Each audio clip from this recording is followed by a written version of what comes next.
video. My name is Candice Latham, and the mission of this channel is to empower you to prosper in all areas of your life and enjoy the journey along the way.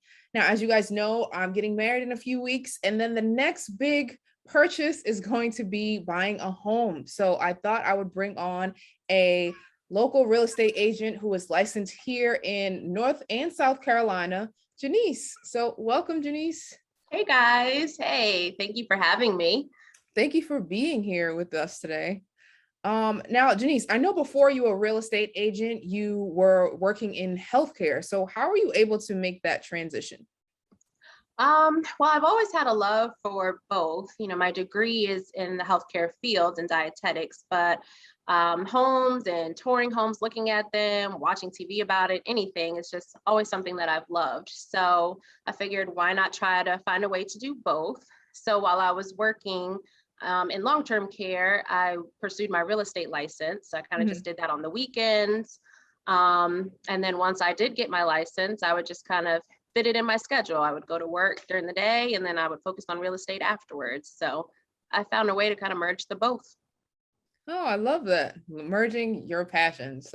That's awesome. So being that we're in a pandemic, how do you feel like it's affected the Charlotte housing market? So it's definitely made some major changes. If you've been looking into buying a home or even selling your home, I'm sure you've seen that the housing prices are crazy right now. So they've definitely increased while inventory has dropped. So that's been a major concern for a lot of buyers. If you're a seller, Okay. you're really happy. But right now, you know, you can't really ask for certain things in this market. So whereas before, as a buyer, you might be able to ask for any repair requests or money towards closing, any like fixtures in the home that you might want to remain with it. Right now, you don't really have that negotiation room. So you're kind of having to get creative if you find a house that you love, but it's still very doable if you have the right agent. Yeah. Oh, that's an interesting point. And I also heard about like just shortages in like supplies that people like to build houses, and then the space to even build the houses. Like exactly, all the way around, it's crazy. Things are actually going a lot faster as well. So whereas before, you know, average days on market was around 40 this time last year, right now it's 19. So if you see a house that you love, you have to snatch it up real quick. Oh, so when you say average days on market, that's like if we were looking for a house on Zillow and it's just like how long it's going to sit there to be on sale. Yep. How long it's available. Oh, okay. So you said before it was 44, now it's 19. So before this time last year, it was 40 days was the average that a house would be available. Now it's 19 days. Oh, wow. So they're getting taken faster. Quickly. Yes. Okay. You have to move fast if you see a home that you love. Got it. All right. So yeah, we all know that location is important, but what trends are you seeing as it relates to different neighborhoods here in Charlotte? So biggest trend I would see is just where people are moving. You know, like I said, right now with the market being what it is, you know, you might see some people migrating to areas that are a little different. But with the pandemic, a lot of people have been moving here. One of the biggest cities to have people relocate here is New York. So we're seeing a lot of people move to still Ballantyne, you know, that's always been a popular area, but now South End, Dilworth area, Cotswold, all of those areas like Little Sugar Creek and Noda area, those are really, really popular. So a lot of people like them. They're good for if you like to work out, if you like to walk places, if you want to be able to come outside your door and be able to find some coffee, or, you know, you want to find things to do. Those are the areas that you want to be. Okay, so this is like the more so like the city versus like the suburbs. Yes. So I would say Ballantyne is going to be more of that suburb living for you, but the rest of them, yeah, South End is right outside of Uptown, and that's right off the light rail trail. So Dilworth is also kind of right there. A little bit, if you're familiar with the area, there's a main road that goes through Uptown all the way, can take you through Pineville, and that's South Boulevard. Dilworth is going to be a little bit further down on South Boulevard.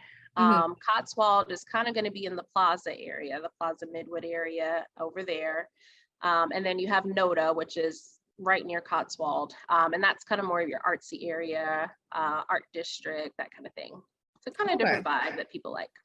Yeah, I've noticed has changed a lot throughout the years. Even when you go over there, it's just like so different. Yes. And I haven't been here Very, very very long, different. but I've noticed the change. Yeah, just in the amount of time. Yeah, it's all changing really quickly. Mm-hmm. All right. So earlier you mentioned that it takes 19 days now where the houses are on the market for. So what are the first steps that we can take so that we can be, one of those people that were able to just buy a house as soon as possible? I guess like financially, what are the first steps that we can take to prepare for buying a home? So I would definitely say the first thing that you should do is have a realistic snapshot of what your credit looks like. So you're Okay. not going to be able to really do anything until you're at a qualifying credit. And so I would suggest that you get with a lender. You can do whatever bank you use. You could do a credit union. If you don't want to go with the bank that you're with, Mhm. agents would be able to recommend different ones for you or different lenders. So I would definitely say talking with one of them, let them tell you where you're at. If you're at a good qualifying range with your score, then you might be able to just go ahead and get a pre-qualification. If you're not, it's still beneficial because then you can take a look at what you need to do, Mhm. whether it's increasing your income or it's decreasing some of your debt or it's having a little bit more money saved up towards Okay. your down payment. Mhm. Those are going to be one of the first steps that you take just to make sure that you're in the right place. You will need that pre-qualification in order to move forward with the home buying process and to really start touring homes. So that's important. Got it. And also the pre-home qualification. So that just kind of lets how much money you have to purchase or to take Yes. out a loan for the home. Exactly. So if you're going to be financing your home, the pre-qualification might tell you, based on your information, where you're at, how much money that you have saved up, that you qualify for a $300,000 home. Now, that Mhm. doesn't necessarily mean that you have to purchase a home for that much, but that's the max that you're able to do through financing. So if you'd like a home that's more than that, then you'd need to come up with that money on your own, but the bank that you use would only finance up to that amount. Okay. No, that's definitely good to know because sometimes we're just shopping, thinking that we can just purchase any home we Right. Yeah. see. And then it's like, actually, you're kind of restricted to these kind of Yes. And the um, worst thing is to start looking for a home and fall in love with it and then find out that you might not be able to afford it. So it's yeah. always good to start there.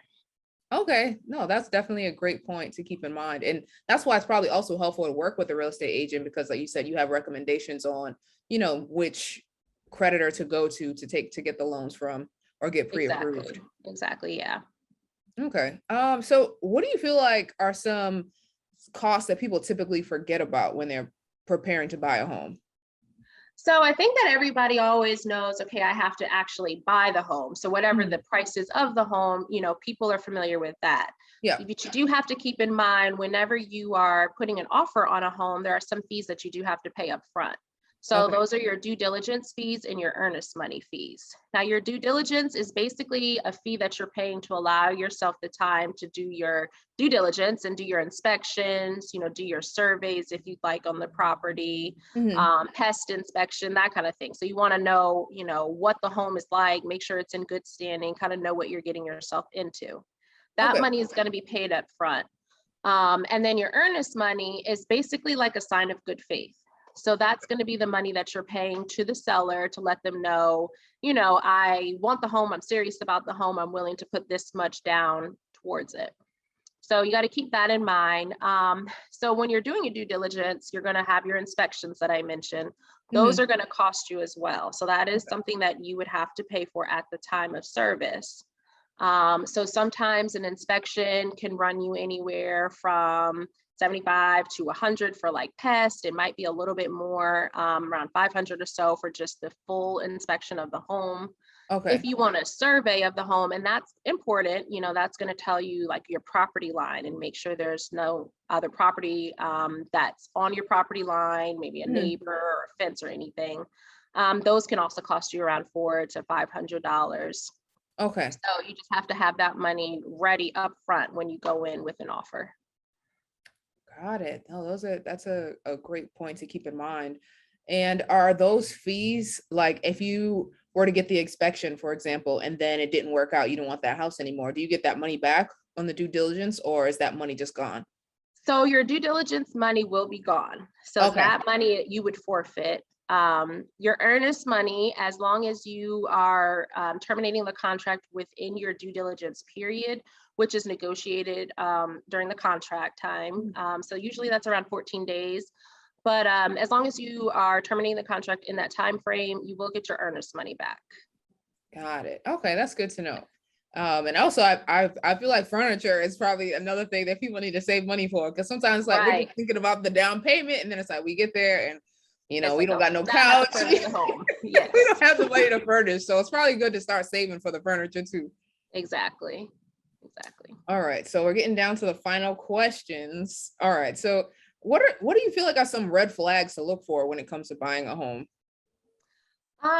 So I would mostly say the biggest thing for me is finding a good agent.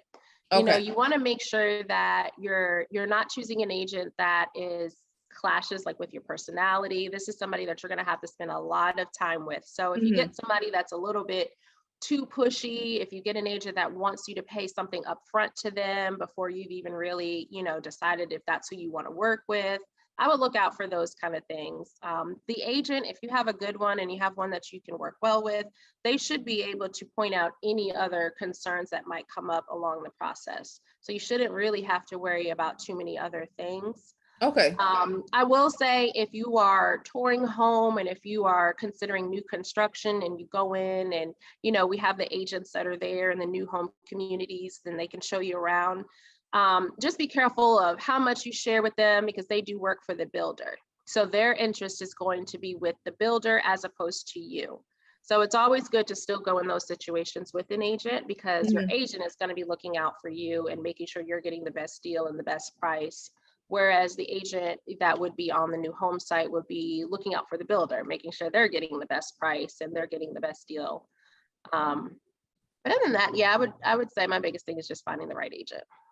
Okay. And are you currently accepting clients? Like if people in Charlotte wanted to work with you, how would they go about that? I am. So any way that's convenient. You can call, you can text, you can go on my Instagram, my Facebook, email. Just let me know. I'm here to help, so I can help you if you're looking to buy, if you're looking to sell, or if you're looking to rent as well. Okay. Oh, nice. You help with renting as well. I can help with renting as well. Yes. Okay, awesome. So would you say your website name for us? I'll leave all your other details in the description box below, but just in case people are listening right now. So you would go to my firm site, which is CostelloREI.com, and then you just do search my name or / Jannece Coleman, and that would take you to my site. But I would say the best way to get in contact would be like my Instagram or just email me. Okay, awesome. So I'll make sure to leave those in the description box below so you guys can make sure you check out Jannece and work with her if you're looking to purchase a home here in Charlotte or even South Carolina as well. You mentioned as well. South Carolina also. Awesome. Well, thank you so much for being here with us today, Jannece. We've learned a lot of tips about, what it's like purchasing a home and how to prepare to buy a home here in Charlotte. So thank you for being here with us. Thank you so much for having me. Of course. All right. Well, have a good evening.